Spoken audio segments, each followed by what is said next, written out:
Hey guys, and welcome back to the channel. I'm Mello and I collect anime figures. A very late Merry Christmas and Happy New Year to everyone. I definitely enjoyed my quite long break over the holidays, but anyway, it's 2023 and I'm back with another video. So the figure that we'll be talking about today is a figure that I was very excited about. But I did experience a lot of trouble with the figure. So let me show what the figure is.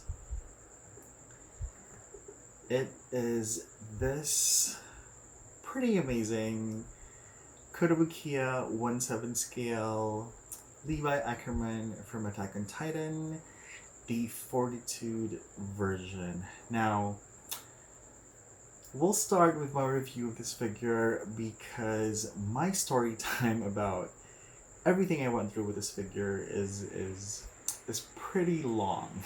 Anyway, so this is such an amazing figure. It's a 1/7, which is pretty rare for male figures. My love for Attack on Titan has definitely dwindled down since the last season aired. I think the last season kind of went south for me.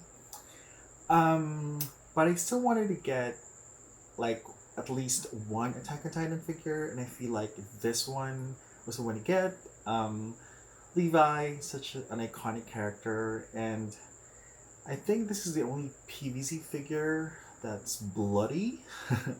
Which, if you know Attack on Titan, that's the whole gore of it, is the appeal of the anime. So I definitely wanted to get this figure. Now, this figure was pretty expensive in the aftermarket. I think it even went up to like 40,000 yen. So I was very excited when it got re-released. The details of this figure is just absolutely amazing. They did so much work on it. I'm just pretty impressed overall about this. Like the cape, the 3D maneuver gear, the sword, Levi's hair, face, like the blood details, everything about it, I absolutely love. Is it worth to get this figure? Absolutely, if you can get hands on one that's not defective. A little bit more about that later on.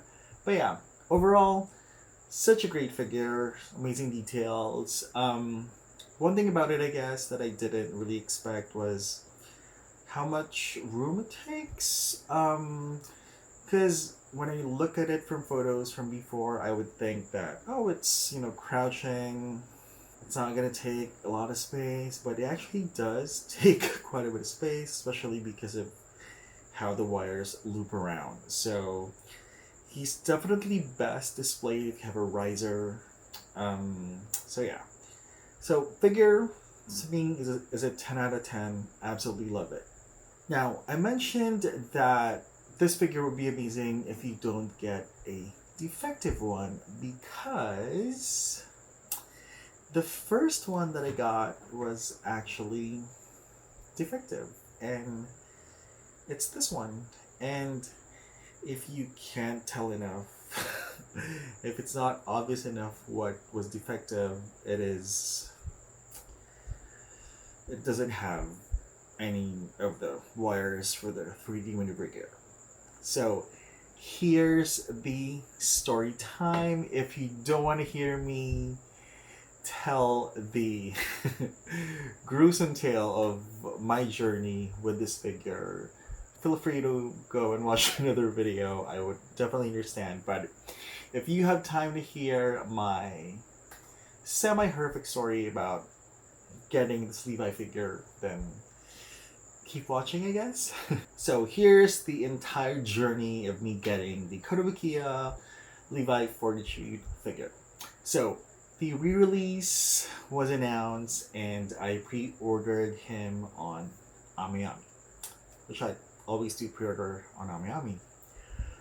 But nearing the release date, I was like, I wasn't sure if I wanted him, and I was kind of short on money, and by that time I had like a lot of figures, and I didn't have space. I was thinking, do I really want an Attack on Titan figure like right now, or do I maybe want to get it later down the line? So ultimately, I decided to cancel him on Amiami, and then he got released. So, but it didn't bother me. So I then was on Yahoo Japan auctions, like I always am, and just trying to see what figures I could get, and I saw the Levi Fortitude version, and I was like, you know what? I still really do want this figure, and why don't I place a bid on this auction? Luckily, I won and I got him for 11,500 yen, which was definitely like way lower than what the pre-order was on Amiami. Fast forward to, I think that was December. Um, I think I saw it on Twitter and also on Facebook that Kotobukiya made an announcement that there was an error with the re-release of the Levi Fortitude version. Basically, the holes where the 3D maneuver gears connect weren't deep enough, so a lot of people couldn't, put in the pegs all the way through and correctly, hence figure not being complete. Um, so it was like, just my luck. I'm lucky to get a re-release of a figure and at a lower price, but it's most likely defective.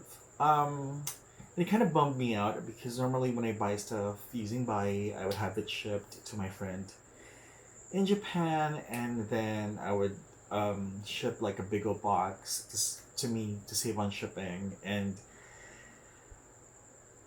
I couldn't do that, and I needed to ship Levi to me directly via EMS so that I could check if what I got was defective. So, ship the Levi Fortitude version to me, and of course, I get a defective one, which is this one. To be fair, that was the only thing wrong with the figure. Everything else about the figure was pretty amazing. So I then emailed Kotobukiya Japan support. I sent them photos, and I actually recorded 2 videos for each side that neither of them were going into the holes. Kotobukiya Japan replied to me, and they gave me kind of like a format of information they needed. And after like a couple of days, they emailed me back again and said they would be sending me replacement parts. So in my head, they were gonna send me like brand new 3D maneuver gear parts, maybe like shallower ones that would go in the holes. I don't know. So again, after maybe a couple of days, they emailed me back again and they said, okay, we're sending you the replacement via FedEx, and here is the tracking number. So tracked the thing and all that. Fast forward, I get an alert that FedEx is going to deliver your package today. So I was pretty excited. But when um, the FedEx package came, it was pretty big. It was a pretty big box, and I was like, this is funny. Why would Kotobukiya use such a big box for the replacement parts? Because the original box that Levi came in would be this one, which I actually love. I love this brand box. It's kind of like this cardboard treatment, and it's pretty compact. It houses the figure pretty well. So you have the main blister, which houses Levi, then a second very thin blister, which has the blade of the sword and the three maneuver gear. So it's pretty compact, and I absolutely love it. And I was like, why is this box so big? And then I was kind of weighing it, and it kind of felt a little heavier than I was expecting.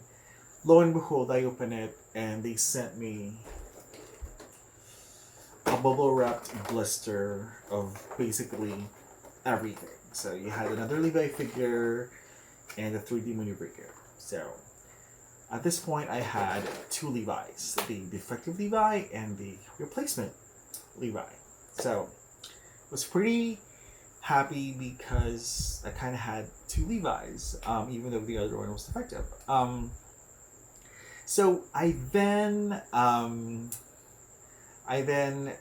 opened the replacement Levi and put them together, and I was like happy. So now I have I have a complete Levi figure, and then I put him inside my glass cabinet. By the way, I said I was going to make a video about my glass cabinet, but I haven't found time to do it. I will in the future. I'll probably have two by then. We'll see. Anyway, I have the glass cabinet over here. So put him inside, and that was around 10 o'clock in the morning. So put him inside so that he doesn't get dirty, stay there, and all that.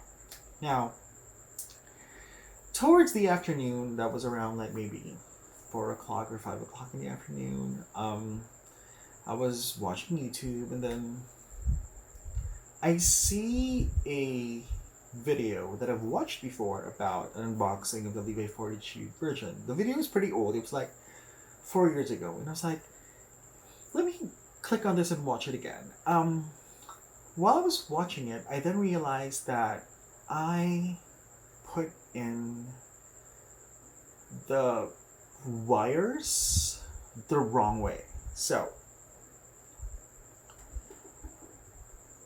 here's the correct way to put the Levi figure, obviously. So it's basically crisscrossed. The peg that goes here, it connects to the other side, and the peg that connects here, the cord goes on the other side. But what I did when I got the figure was this side I connected to this side, and the other side I connected to the other side. So that's why initially the wire was like kind of hitting Levi's head, and I just thought it was that way. I was just so happy getting the replacement. I didn't bother kind of looking at photos of how it was supposed to look like. So I was like, oh, dum. Let me correct it so it looks the right way. So I go to my glass cabinet, and I put it on like a third shelf on the lower shelf, and I was like, why are the wires disconnected on Levi? They kind of popped off, and I was like, oh, that's weird. Well, maybe it's because I put them in wrong. So I opened my glass cabinet, and then I said I was gonna fix it. So I opened it, and when I was picking up the wires, I kind of noticed that the ends the ends of the wires, they had this very thin plastic peg. They look broken. They look broken. And I immediately started freaking out. So I put him on my desk, and I was like checking, and damn, the ends of the wires were both broken. So since I put them in the wrong positions, maybe the wires kind of pulled them, and since they were pretty thin and fragile, like pegs, they broke. So I'm like, I'm such an idiot. I get a defective figure. Kotobukiya kindly sends me a replacement, and I broke the replacement. So I was like, geez, like, I am such an idiot. I am left with two incomplete figures, and it's all my fault. So I was like pretty sad for around like 5 minutes. There was like no way to glue those pegs back in. Like, they were supposed to connect here, here, and here. And there's no way you could glue that. Like, absolutely not. Like, there's no way you could super glue those wires onto here without it looking like a complete mess, or without or it being stable. So it's pretty sad. I was sitting there pretty sad. Then I had an idea. When I was putting in the sword, so this sword, well, let me just remove it so you can see it. So when you get the figure, you get it like so, all right? So the things you connect are the two 3D maneuver gears on each side, the wires, and then the sword. So when I was putting in the sword into Levi's hand, this was moving. So I was like, oh, I need to be careful because it's moving. And then I see that it's a totally separate sculpted piece.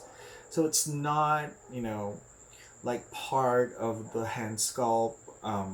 It's not glued in. It's literally a separate piece where Levi is holding it. So I was like, if it's a separate piece, then I can possibly remove this and basically switch it on the other figure.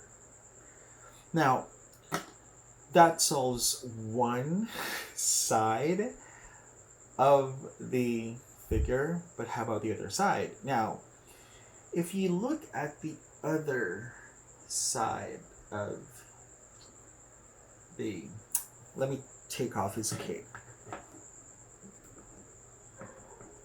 Yeah, by the way, his head can be removed.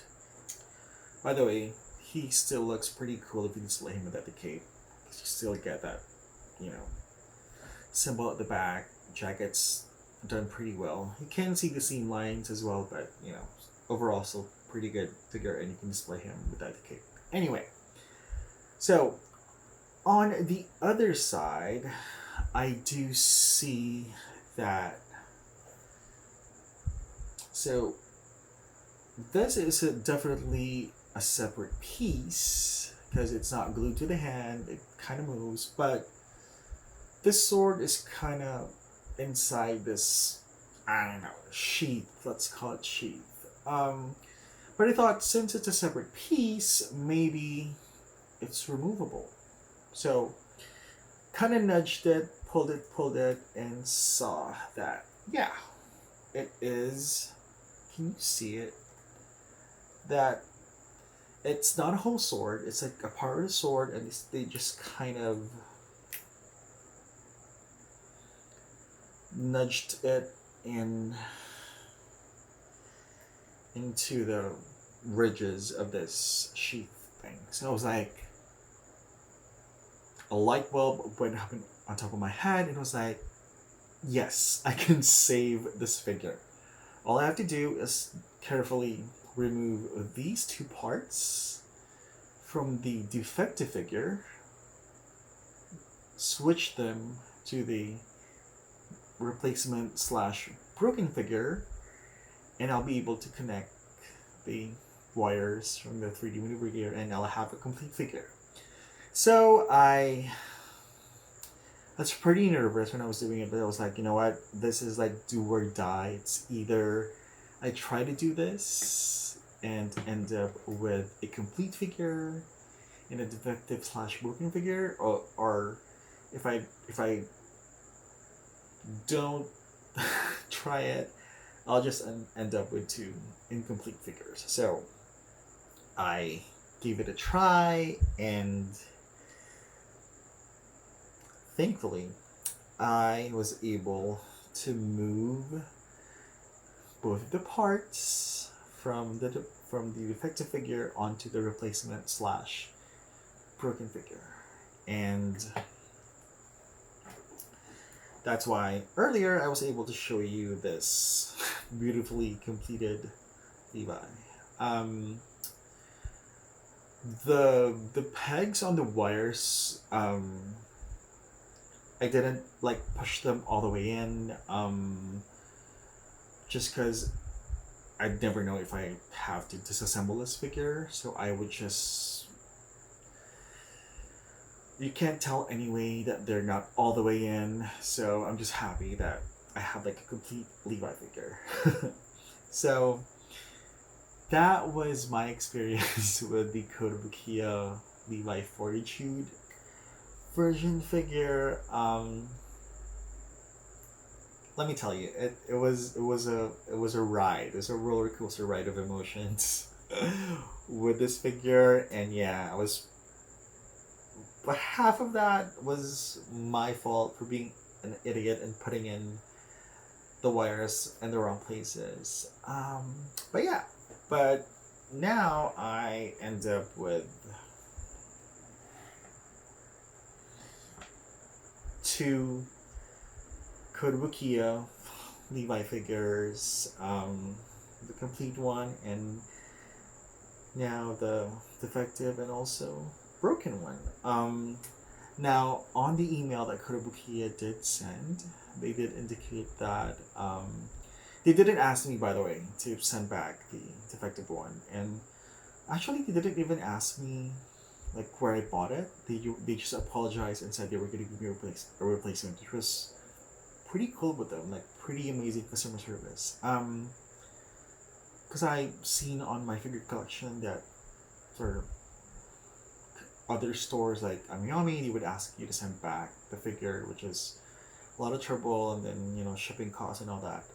But yeah, but they did ask if I could destroy the defective one and send them an image.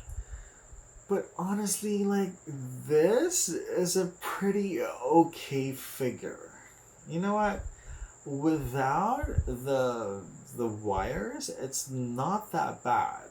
Honestly, like, it's not that bad. So, Kotobukiya, if you ever get to watch this video, I'm sorry I did not destroy the defective figure because it feels like such a waste. Like, do I need two ones? No, but I don't think I should destroy this other one just because it's defective,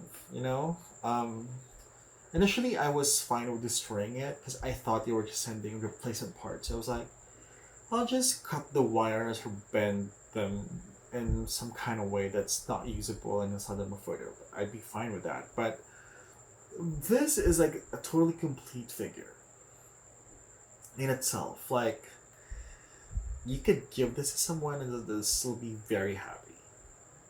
Like, remember, he has a cape as well. So I just don't have the heart in me to destroy this figure. I know, like, with resin companies, like, you are required to destroy the defective whenever they send you one, but come on, it feels like such a waste, like, if I just destroy this, I feel like I should just give this to someone. But as of the moment, I am keeping both. But if Kotobukiya hounds me to destroy the other one, then of course I'd have to follow their protocol and whatnot. But anyway, if you finish this whole video, then kudos to you for bearing to hear me ramble about my experience with this figure. But again, totally amazing figure. To me, still the best, Attack on Titan figure. Again, if I could only have one Attack on Titan figure in my collection, this would definitely be it. Because it's absolutely amazing. Thinking of getting the Levi Nendoroid, but I kind of want the clean one, which is pretty expensive. Did that get a re-release already and I just was sleeping on it? I can't remember. Anyway, that is it for today's video. Thank you for watching the video. If you haven't subscribed yet, please subscribe, like this video, share it to someone if you want to, and I will see you guys in the next one. Take care everyone. Bye.